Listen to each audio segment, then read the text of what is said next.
humano porque Dios sea un Dios castigador. Las consecuencias del pecado es lo que acarrea la maldición para el hombre. Entonces, básicamente haciendo un paralelismo con la historia de Elías, en ese momento el pueblo de Israel se había enfrentado a una crisis económica, digámoslo así, para su tiempo. No había lluvia. En la antigüedad, si no había lluvia, no había alimento, a una no había crisis productividad económica, no digámoslo así, para su tiempo. a las No había lluvia. vacas, a las En la reses, a antigüedad, todo, si no había todo lluvia, ganado que ellos no había tenían. alimento, A una no había crisis productividad económica, no digámoslo así, para su tiempo. a las no había lluvia. Vacas, a las En la reses, a antigüedad, todo, si no así de había tanto lluvia, ganado que ellos no había tenían. El ser alimento, humano a una no había crisis productividad económica había superado durante 6.000 años ese límite, que el mundo está colapsando. Básicamente, la naturaleza está colapsando. Y la intervención que Dios viene a hacer para nosotros es simplemente salvar a este mundo perdido. Entonces, volviendo al punto del versículo número 18, dice, yo no ando perturbando a Israel, lo perturban tú y la familia de tu padre, al que dice, al apartarse de los mandamientos del Señor y seguir a las imágenes de Baal. Hoy en día, más que todo la gente, todas las calamidades siempre ha sido lo mismo. ¿Por qué Dios permite esto? ¿Por qué Dios permitió que mi familiar se muriera? ¿Por qué Dios permite que a un primo, a un hermano, a un vecino le diera coronavirus? Y básicamente, ¿cuál es la respuesta que le dio Elías a Ahab en ese momento? Yo no estoy perturbando al pueblo de Israel. Dios no manda todas estas calamidades a las personas.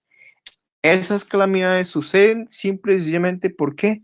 Porque las personas se alejan de Dios, desobedecen sus mandamientos y van en pos de sus deseos personales, en pos de la lividez de la carne, de los deseos, del amor a este mundo.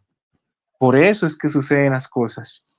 Entonces, aquí Elías le dice a Ahab, lo que le ha sobrevenido a Israel no es por mi culpa, yo no lo estoy perturbando.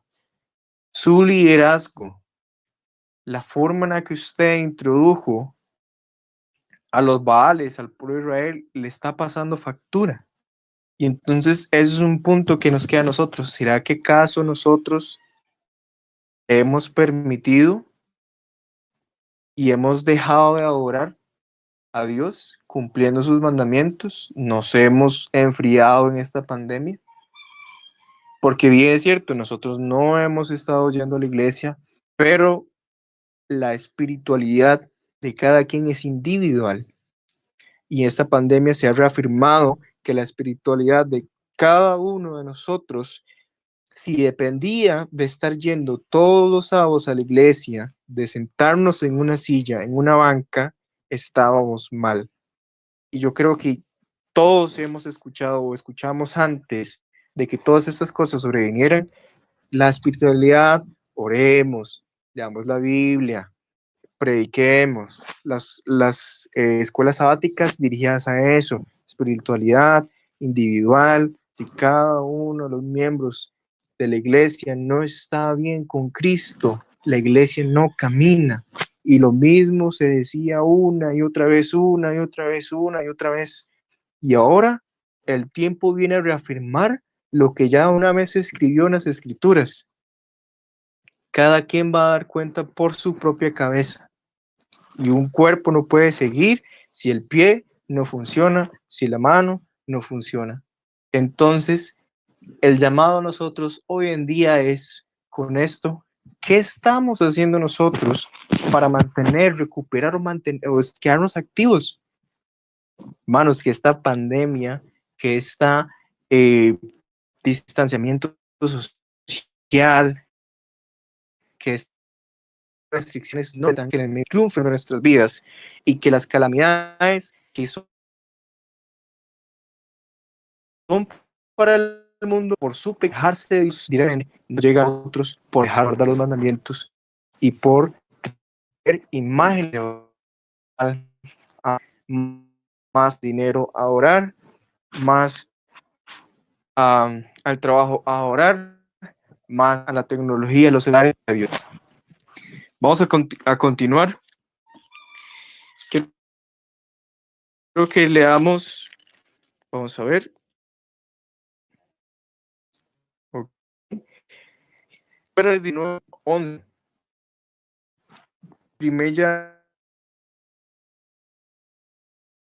Primera de 11. Bien, es algo. Ahora que ya entendemos que estamos en una situación complicada, uno de nosotros podemos decir, no, eso no me está afectando a mí. Les pregunto yo a ustedes, ¿cuál ha sido el rol entonces de Dios día a día suyo, en su trabajo, en su vida, en sus hogares? ¿Cuál ha sido? ¿Dónde está Dios? ¿Cómo ha obrado Dios en la iglesia? ¿Cómo ha obrado en su vida? No importando su pareja, no importando sus hijos, no importando su mamá, no importando nada más. ¿Cómo ha obrado Dios? ¿Dónde se ha quedado Dios? Primera de Reyes 19 dice lo siguiente, versículo 11. Entonces el Señor le dijo, sal tu cueva y espérame en el monte delante de mí. Sentir que el Señor estaba pasando porque se desataron las rocas. Pero el Señor, que dice la palabra, no estaba en el huracán. Tras el viento vino un terremoto. Sigue diciendo, pero el Señor no estaba en el terremoto. Tras el terremoto vino un fuego. Sigue diciendo, pero el Señor tampoco estaba en el fuego. Querido hermano, si usted piensa que Dios ha estado ausente en su vida personal todo este tiempo, si usted piensa que Dios está ausente para esas personas que lamentablemente han fallecido en Costa Rica, en Centroamérica, en Latinoamérica, en el mundo, debido a este coronavirus, está equivocado. Porque muchas veces nosotros sentimos que para que Dios esté presente en nuestra vida, tiene que hacer algo sobrenatural, que nos asombre, que nos espante, que nos llene de emoción. Pero ¿qué es lo que dice la palabra? Sigue diciendo el versículo 12, luego vino un silbo apacible y delicado. Y cuando Elías lo percibió, se cubrió el rostro con su mano y se quedó a la entrada de la cueva. Entonces escuchó una voz que le preguntaba, ¿qué haces aquí, Elías? ¿Cuándo fue que Dios le habló a Elías?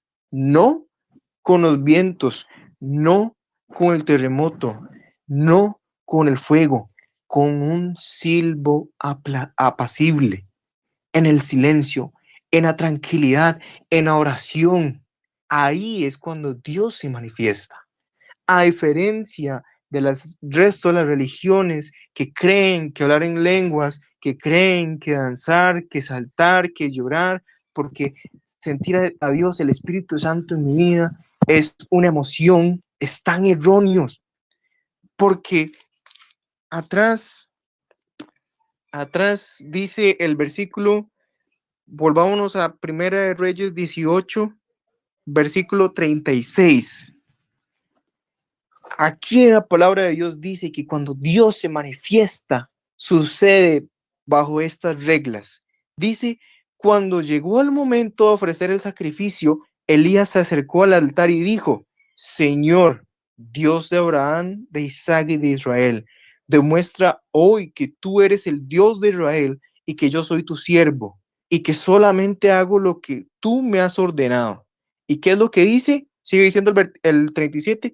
Respóndeme, Señor, respóndeme, que tu pueblo reconozca que tú, Señor, eres Dios y que tú harás que su corazón se vuelva a ti. ¿Cuándo es que Dios responde? Cuando nosotros clamamos en oración. ¿Cuándo es que Dios responde?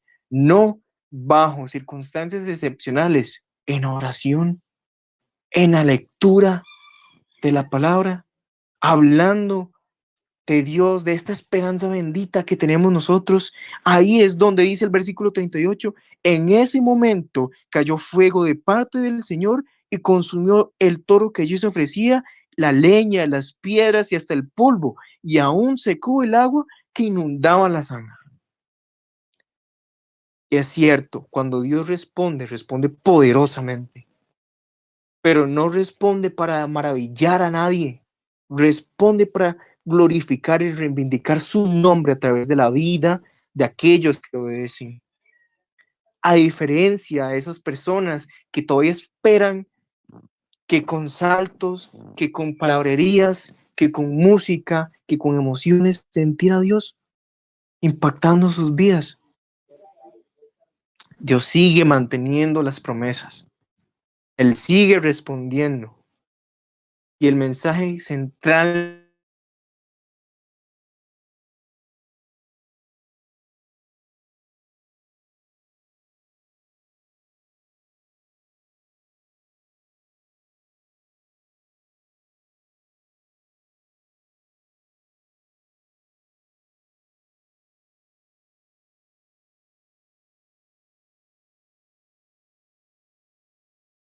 responder y va a sanar, va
tenían que trabajar para poder comer.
¿Qué significa este versículo? Tal vez nosotros en en estas circunstancias lo podemos aplicar más o tal vez entender un poco más. ¿Por qué es que nosotros hemos dudado tanto tiempo de diezmos y ofrendas? ¿Por qué es que nosotros hemos dudado tanto tiempo de participar en la iglesia? ¿Por qué es que nosotros hemos dudado tanto tiempo de orar, de leer la Biblia? ¿Por qué? Nos parece tan vano, tan inútil, tal vez muchas cosas, no estamos seguros, no estamos convencidos todavía de que las cosas que se hacen en la iglesia no son doctrinas humanas.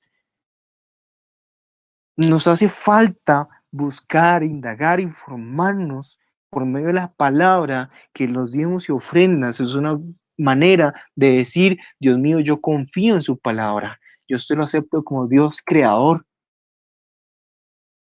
Tal vez nos hace falta más leer y orar y estudiar para darnos cuenta que nuestra relación, nuestra espiritualidad no depende de solo decir ya me bauticé, soy adventista, o de ir los sábados, o de ir los miércoles, o de ir los domingos.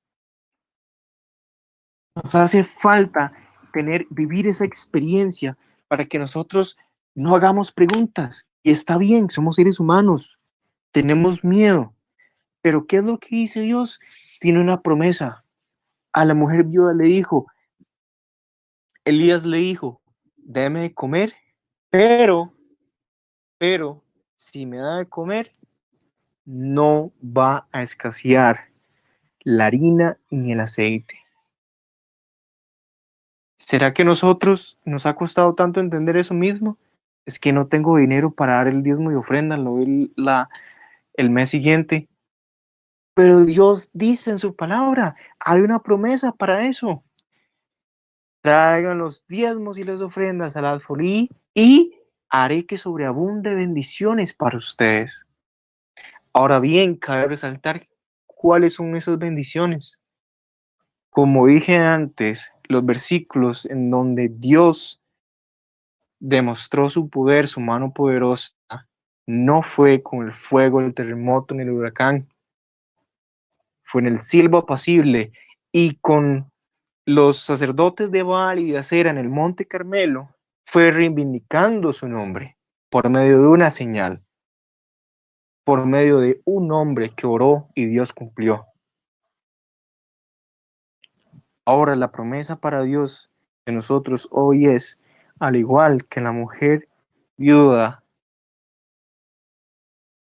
vuélvase a mí, búsqueme, conózcame, viva esa experiencia de la espiritualidad, de conocer a ese Dios. ¿Será que acaso a nosotros no nos da curiosidad de cómo esos hombres comunes y corrientes, pecadores iguales que nosotros, tenían tal relación con Dios y Dios los llamó amigos, los amó tanto que inclusive peleó su cuerpo, se los llevó al cielo? Las, la promesa para Dios nosotros hoy en día es sea fiel, búsqueme, el igual que la mujer viuda. No es que le va a sobrar plata, no es que va a tener trabajo hasta que se canse, no es que va a tener comida hasta que sobreabunde para que no sea temperante y engorde, no, va a tener comida todos los días, comida para ese día, cuando se levante, a la hora de almorzar, a la hora de cenar, al día siguiente, no se preocupe, Dios va a proveer. Fue lo que le pasó a la viuda. No es que el aceite se llenó hasta el tope, la harina se llenó hasta el tope. Cada vez que ella iba a buscar, había. ¿Por qué? Porque tenía una promesa. Y nuestra espiritualidad, cada vez que vamos a buscar a Dios, tenemos refrigerio espiritual en oración, en la lectura de la Biblia, en el compartir con los hermanos. Dios ha estado presente en nuestras vidas, de manera que nosotros no nos damos cuenta, porque todavía esperamos que ocurran milagros, que esta pandemia se termine, que la iglesia se llene sola, que nosotros recibamos el Espíritu Santo sin siquiera hacer el mínimo esfuerzo que hicieron esos hombres, clamar y buscar a Dios. Hermanos, el llamado es, Dios cumple sus promesas. Hay cosas que tal vez nosotros no nos parezcan, pero las promesas las dio Dios. El que transmite el mensaje es su nombre, pero Dios la cumple. Ha estado presente todo este tiempo con cada uno de nosotros, en la iglesia, su familia, su trabajo, con cada uno de nosotros. Lo único que Dios pide es, vuelvas a mí. Recordemos quién ha estado presente con nosotros. Amén. Amén. Muy bonito el mensaje suyo, Kenneth. Mucha bendición. Bueno, antes de continuar, le quiero dar un saludo cordial también a las personas que nos siguieron en la transmisión por YouTube, que tuvimos transmisión por YouTube también, gracias a Brian. Entonces, un saludo para todos los que nos siguieron por ahí. Y no sé si alguno tiene algún comentario adicional que quiera compartir con todos nosotros. Sobre el tema o algún otro comentario. Sobre el tema. No, muy atinado a la situación que está sucediendo en realidad, y es un punto importante que está tocando Kenneth, porque bíblicamente nos está mostrando una de las necesidades más grandes que tenemos a veces, que es la fe. En realidad dio un vistazo a la viuda de Sarepta, que demostró en realidad tener fe en Dios, y al hombre de Dios, que en realidad también confiaba en la palabra de Dios. Es interesante cómo vamos a necesitarla, aquellos que nos falte, porque es lo único que nos va a poder hacer mantenernos de pie en los momentos que nos esperan, porque lo que estamos viviendo es nada para lo que viene. Entonces es como una preparación para lo que en realidad tenemos que enfrentar. ¿Alguna persona más quiera comentar? No. Bueno, yo sí quería leer un versículo que de Kenneth habla, y me recordar ese versículo, es de mis favoritos. Es el libro de Isaías, capítulo 28, versículo 16. Dice así dice Dios, el Señor: yo pongo en Sion por fundamento una piedra. El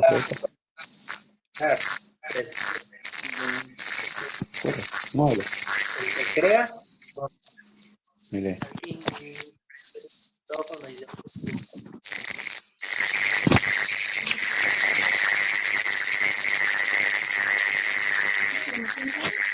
Nada más de raro. Es importante eso. El que crea en esa piedra, el que crea en esa piedra angular que es Cristo, no vacilará, estará firme hasta el fin. Bueno, ya lo hemos mencionado en sociedades de jóvenes anteriores, o sea, Satanás causará desastres para influir que los hijos de Dios son los que son los causantes verdaderos. Y lo único que nosotros debemos de hacer en esos momentos es creer. Dice: el que crea no vacilará. Creer igual que la vida de Sarepta, creer igual que Elías, que Dios va a manifestar. Ok, entonces ahora para finalizar, le voy a pedir a Erika, si está todavía por ahí, que nos diga algún himno favorito para cantar.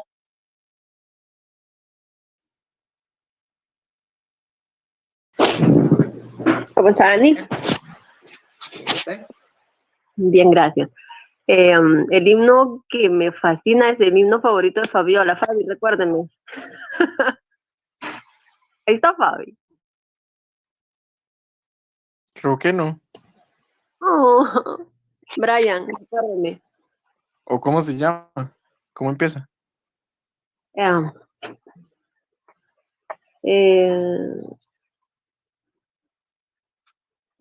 Voy a tararear.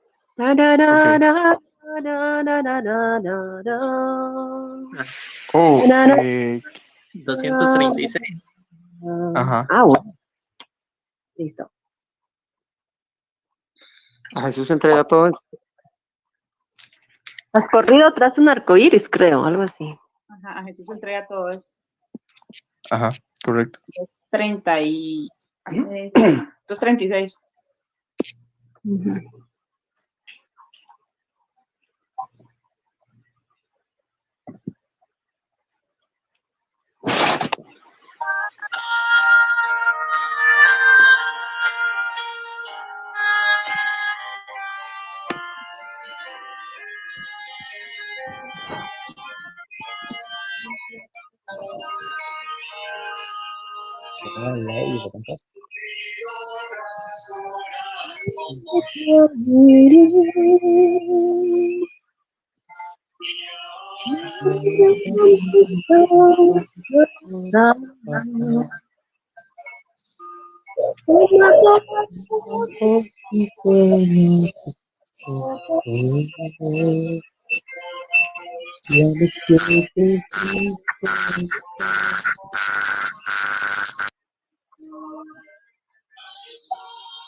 A Jesús entrega todo.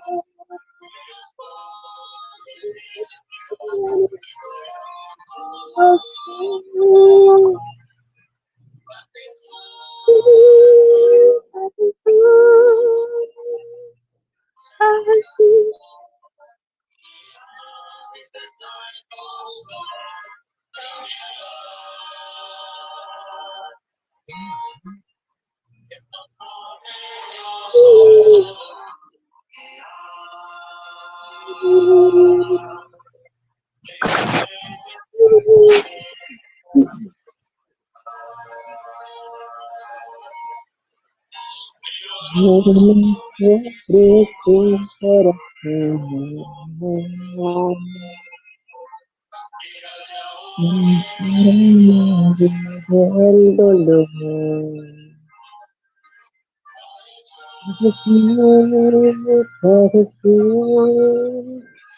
A Jesús entrega todo.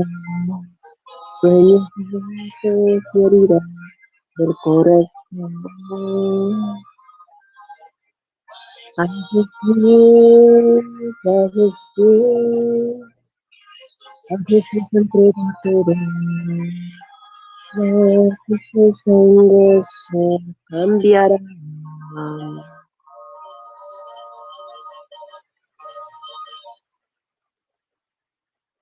Amén. Amén. Amén. Amén. Vamos a este canto. Antes de finalizar, les quisiera recordar que estamos todas las semanas haciendo estas actividades virtuales, ¿Dónde sociedad de están mis jóvenes cámaras? virtuales, los sábados a las 4:30. Entonces, cordialmente invitados a ustedes. Y los viernes a las 6:30 de la noche tenemos sociedad con nuestros hermanos de San Ramón. Entonces, también están cordialmente invitados. Y ahora le voy a pedir a Kenneth que nos dirija en oración y nos despida. Ok, vamos a crear el rostro, hermanos. Vamos a orar. Padre nuestro que estás en el cielo, damos gracias, Señor, porque a través de tu palabra nos demuestras que siempre has estado, Señor, pendiente acerca de nuestro sufrimiento, acerca de nuestras inquietudes, Señor, y a lo largo de la historia, Señor, siempre has provisto ayuda tanto espiritual como física, económica, Señor, y alimentos para tu pueblo y para todos aquellos que en ti creen. Por eso en esta hora, Espíritu Santo, pedimos tu bendición para que cada una de las personas aquí presentes, las familias representadas, podamos recibir tu bendición, podamos compartir, Señor, este conocimiento, esta esperanza de un Dios pronto a venir, Salvador y Redentor, que murió por nosotros en la cruz del Calvario, que quiere que nos salvemos, Señor, para vivir eternamente con Él. Pedimos tu bendición, Padre nuestro, para que podamos seguir conectándonos, para que podamos seguir creciendo espiritualmente cada día, Señor, individualmente y también como cuerpo en Cristo. Señor, trayendo nuevas personas a tus pies para que conozcan de esta maravillosa esperanza. Lo pedimos, Padre, en el nombre de Cristo Jesús. Amén. Amén. Amén. Bendiciones a todos. Vale. Amén. Feliz Bendiciones. semana. Feliz semana. Feliz semana. Compañero. Muchas felicidades, Joa. Felicidades, Feliz semana. Johnny. Felices 50. Muchas gracias a todos. Cuídense. Dios los bendiga. Bendiciones. Siguiente a la celebración. Bendiciones a todos.